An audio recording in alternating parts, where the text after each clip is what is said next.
என் அன்பார்ந்த பெற்றோர்களே, நான் பலமுறை உங்கள்கிட்ட எடுத்து சொல்லிட்டு வரேன். படிப்பு என்பது வேறு, வளர்ப்பு என்பது வேறு. படிப்பு என்பதை கல்லூரிகளும் பாடசாலைகளும் பள்ளிக்கூடங்களும் சமுதாயமும் சொல்லிக் கொடுக்கக்கூடிய ஒரு அமைப்பு. Online education, offline education, classrooms. ஆனால் வளர்ப்பு என்ற ஒரு பள்ளிக்கூடம் எங்கே இருக்கிறது? வளர்ப்பு என்ற ஒரு பல்கலைக்கழகம் எங்கே இருக்கிறது? வீட்டில் இருக்கக்கூடிய சூழ்நிலை தான் வளர்ப்பு.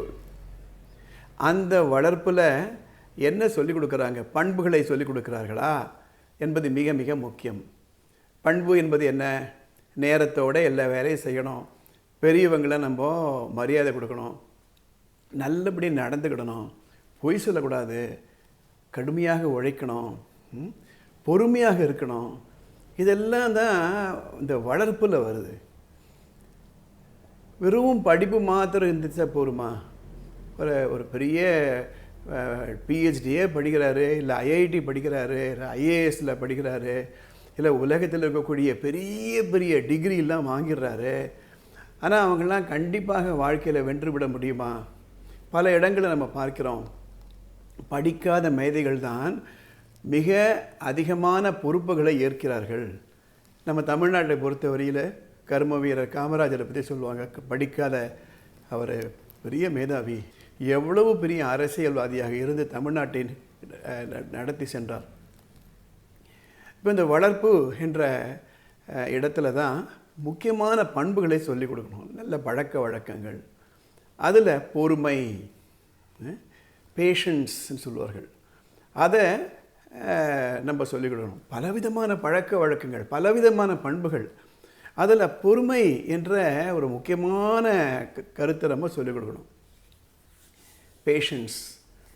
அதாவது இப்போது இருக்கக்கூடிய சூழ்நிலையில் எப்படி இருக்குன்னா, எல்லாத்தையுமே இப்போவே அடைஞ்சிடணும், எல்லாத்தையுமே அனுபவிச்சிடணும் என்ற ஒரு நிலைமை நம்ம பார்க்குறோமா இல்லையா?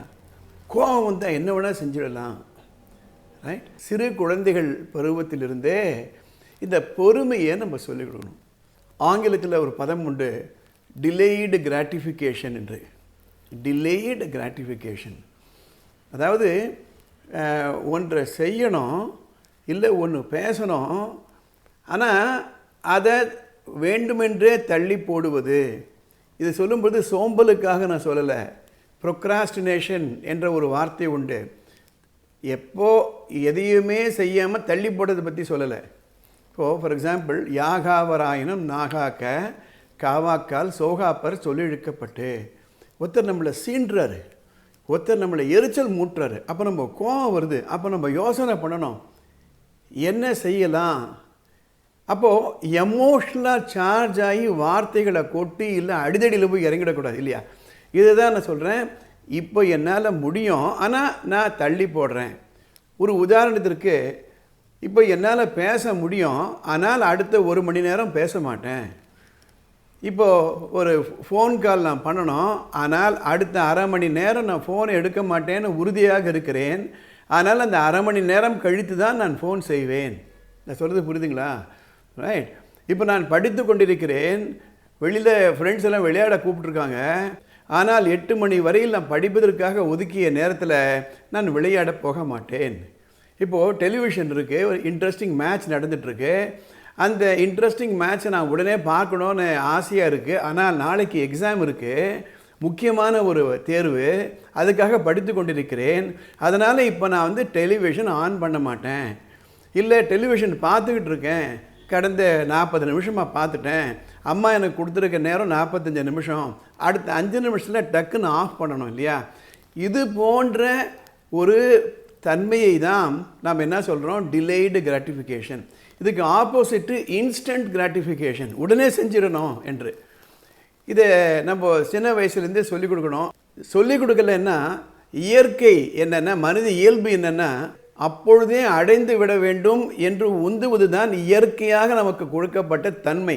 இப்போ ஒரு குழந்தை போய் பார்த்திங்களான்னா, அது சாக்லேட் வேணும், ஐஸ்கிரீம் வேணும்னா அப்போவே அது கிடச்சிடணும் என்று பிடிவாதம் பிடிக்கும், அதுதான்.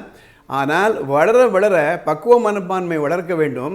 அப்போ அப்படி வளர்ந்த குழந்தைகள் இந்த நேரத்தில் இதை கேட்கலாம், இந்த நேரத்தில் இதை கேட்க வேண்டாம், இதை சாப்பிடலாம் இப்போது, இதை சாப்பிடக்கூடாது இப்போது என்று அந்த ஒரு பக்குவ மனப்பான்மை வருது இல்லையா, அதை தான் இதை நான் சொல்லிட்டுருக்கேன். இதை சொல்லி முடிக்கும் பொழுது ஒரு கதை மூலமாக இதை நான் விளக்க விரும்புகிறேன். ஓகே, ஒரு காடு, அந்த காட்டில் நிறைய மிருகங்கள், அந்த மிருகங்களுக்கிடையே குரங்குகளும் இருந்தன. அந்த குரங்குகளெல்லாம் ஒரு நாளைக்கு ஒரு மீட்டிங் போட்டு என்ன முடிவு பண்ணாங்களாம், இந்த பாரு நமக்கெல்லாம் டிலேடு கிராட்டிஃபிகேஷன் என்று நமக்கு இருக்கணும். அது எப்போவுமே நம்ம என்ன பண்ணுறோம், அந்த குரங்கு புத்தின்னு சொல்லிடுறாங்க பாரு நம்மளெல்லாம், அப்பப்போ குதிச்சுக்கிட்டே இருக்கோம். அதனால் பொறுமையை நம்மெல்லாம் கற்றுக்கணும்பா அப்படின்னாங்கண்ணா. அதுக்கு இன்னொரு குரங்கு ஆமாம் ஆமாம் அவன் சொல்கிறது கரெக்டு தான் அப்படின்னு ஆமோதிச்சுது. இன்னொரு குரங்கு கேட்டுதான், எப்படிப்பா இந்த பொறுமையை நம்ம கற்றுக்க போகிறோம் அப்படின்னா, அதுலேயே சீனியர் மோஸ்ட் குரங்கு ஒன்று இருந்தது. அது ஸ்கூல் வாத்தியாராக இருந்த குரங்காம். ஏனென்றால் மற்றவர்களுக்கு நல்ல பண்புகளை எடுத்து சொல்லக்கூடிய ஒரு ஆசிரியர் தகுதியில் இருந்த ஒரு குரங்கு. சரி, எல்லா குரங்குகளும் அது என்ன பயிற்சி இப்போ நம்ம எடுத்துக்கலாம் அப்படின்னுச்சான். சரி, நான் சொல்கிற மாதிரி செய்யுங்க, எல்லாரும் போயிட்டு வாழைப்பழத்தை கொண்டு வைங்க அப்படின்னுச்சான். அதில் ஒரு குரங்கு சொல்கிறது, எல்லாரும் போக வேணாம், நான் போய் கொண்டு வரேன் என்று போய் ஒரு சீப்பு வாழைப்பழத்தை கொண்டு நெடுப்புற வச்சு தான். அப்போது இந்த மூத்த குரங்கு மற்ற குரங்குகள்கிட்ட சொல்லித்தான், அதை பாருங்கள், இந்த வாழைப்பழ சீப்பு இங்கே இருக்குது, அடுத்த அரை மணி நேரம் யாரும் அந்த வாழைப்பழத்தை சாப்பிடக்கூடாது. இப்போ உங்களால் சாப்பிட முடியும், ஆனால் சாப்பிடக்கூடாது, இதுதான் பயிற்சி. எல்லாம் ஒத்துக்கிடுச்சு. அந்த குரங்குகளெல்லாம் அந்த வாழைப்பழ சீப்பியே பார்த்துட்டு இருந்து தான். அதில் ஒரு குரங்கு சொல்லித்தான், ஒரு ஐடியா வருது எனக்கு, அரை மணி நேரம் கழிச்சு சாப்பிட்ணுமா இல்லையா, ஆனால் அரை மணி நேரம் கழிச்சு நமக்கு பசி இருக்கும், அந்த நேரத்தில் எல்லாரும் போய் இந்த சீப்லேருந்து வாழைப்பழத்தை எடுக்கும்போது நம்ம உள்ள பிரச்சனை வந்துடும். அதனால் ஆளுக்கு ஒரு வாழைப்பழத்தை எடுத்து கையில் வச்சுக்கிட்டா என்ன அப்படி கேட்டுதான். மற்ற குரங்குகள் எல்லாம் ஆமாம் இவன் சொல்கிறது தான் கரெக்டு, சரி. அந்த மூத்த குரங்கு என்ன சொல்லித்தான், ஆல் ரைட், எல்லாரும் ஆளுக்கு ஒரு வாழைப்பழத்தை கையில் வச்சுக்கோங்க, ரைட். ஸோ எல்லோரும் போய்ட்டு ஒரு வாழைப்பழத்தை கையில் வச்சுக்கிட்டுது. அப்புறம் ஒரு குரங்கு சொல்லித்தான், அந்த பாருங்கள், இந்த வாழைப்பழம் நம்ம கையில் வச்சுருக்கு, நம்ம என்ன ஒரு வைராக்கியம்னா சாப்பிடக்கூடாது அவ்வளோதானே.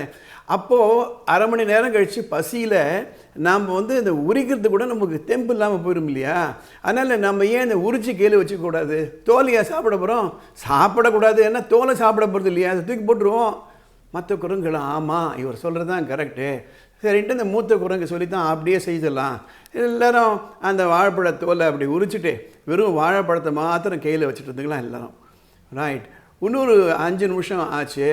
அப்புறம் ஒரு குரங்கு சொல்லித்தான், இந்த பாருங்கள், வாழைப்பழத்தை சாப்பிட்றது என்ன முழுங்கி உள்ளே போகக்கூடாது அவ்வளோதானே, நான் ஒரு சின்ன துண்டு எடுத்து ரெடியான நான் நாக்கில் வச்சுக்கிட்டோமா, நான் முழுங்க மாட்டேன், சத்தியமாக நான் முழுங்க மாட்டேன் அப்படின்னு சொல்லும்பொழுது மற்ற குரங்குகளை நாங்களும் அப்படியே செய்கிறோமே அப்படி கேட்டுதான். இந்த மூத்த குரங்கு சொல்லித்தான், ஆமாம் அவன் சொல்கிறது தான் கரெக்ட், ஆனால் ஒரே ஒரு கண்டிஷன், எல்லோரும் அந்த வாழைப்பழத்தை வாயில் நாக்கு மேலே வச்சுக்கலாம், ஆனால் முழுங்கக்கூடாது என்று சொல்லித்தான். எல்லா குரங்குகளும் அதை உரித்து அந்த உடிக்கப்பட்ட வாழைப்பழத்திலேருந்து ஒரு துண்டு எடுத்து நாக்குக்குள்ளே வச்சு வாயை மூடிக்கிச்சுங்க. அப்புறம் என்ன நடந்ததுன்னு உங்களுக்கு தெரிஞ்சிடும். எதுக்காக இந்த கதையை நான் சொல்கிறேன் அப்படின்னா, மன அடக்கம் ரொம்ப ரொம்ப முக்கியம். பேயாய் விடும் சிறுமனமே நீயாய் ஒன்றும் நாடாதே, நினைது தலைவன் நானே கேள். இந்த மனசு அலையிறது தான் மனசு. சிறு குழந்தைகளிடமிருந்து இந்த ஒரு ஒழுக்கத்தை கொண்டு வரும். எப்படி கொண்டு வரலாம், இதை பாருங்கள், 7:30 மணிக்கு எல்லாரும் சாப்பிட வந்துடணும், அந்த கட்டுப்பாட்டுக்குள்ளே வாங்க, உங்களுக்கு நான் விளையாடுறதுக்கு நேரம் கொடுக்குறேன், கரெக்டாக அந்த நேரத்துக்குள்ளே வந்துடணும், 8லேருந்து 8:30 தான் நீங்கள் டெலிவிஷன் பார்க்கலாம், அதுக்கு முன்னாடி டெலிவிஷன் உங்கள் முன்னாடி இருக்கும், ரிமோட் கண்ட்ரோலில் இருக்கும், ஆனால் அங்கே யூஸ் பண்ணக்கூடாது, இவ்வளவு தான் சாப்பிடலாம், இப்படி தான் நடந்துக்கலாம் என்று சிறு சிறு அறிவுரைகளாக சொல்லி பெற்றோர்களும் அதுக்கு முன் உதாரணமாக இருந்து குழந்தைகளை வளர்த்தால் நல்ல பண்புகள் கண்டிப்பாக நமது சமுதாயத்தில் வளரும்.